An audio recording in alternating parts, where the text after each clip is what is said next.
સુરતના અમારા આમ આદમી પાર્ટીના નેતા અને વિપક્ષ નેતા પાયલબેન સાકરિયા એમના વિસ્તારમાં 50 બેડની હોસ્પિટલના લોકાર્પણ સમયે જ્યારે એ કોર્પોરેટરો સાથે પહોંચ્યા ત્યારે ભાજપે પોલીસને ઇશારો કરીને આમની ઉપર અત્યાચાર કર્યો છે.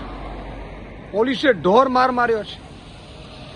પોલીસે એટલું નહીં, એમને વાગ્યા બાદ એમને હોસ્પિટલે લઈ જવાનું હોય, 108માં લઈ જવાનું હોય, એના બદલે ભાજપના ઇશારે ભાજપની પોલીસ એમને 2-2.5 કલાક સુધી ડિટેન રાખે છે.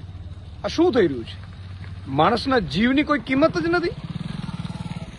આજે મુખ્યમંત્રી ભૂપેન્દ્ર પટેલને મારે કહેવું છે કે તમારા રાજ્યમાં કોઈ દીકરીઓ સુરક્ષિત નથી.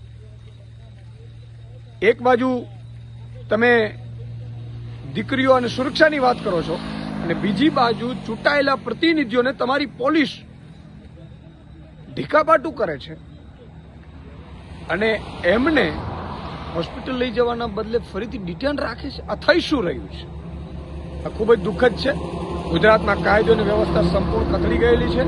હું માંગ કરું છું મુખ્યમંત્રી શ્રી સાથે કે આમની ઉચ્ચ સ્તરીય તપાસ કરીને જે પોલીસ કર્મચારીઓએ ન માત્ર પાયલબેન પરંતુ બીજા અમારા કોર્પોરેટર સાથીઓ સાથે પણ ઝપાઝપી કરી છે, એમને પણ લાફા માર્યા છે એવી મેં વાત સાંભળી છે.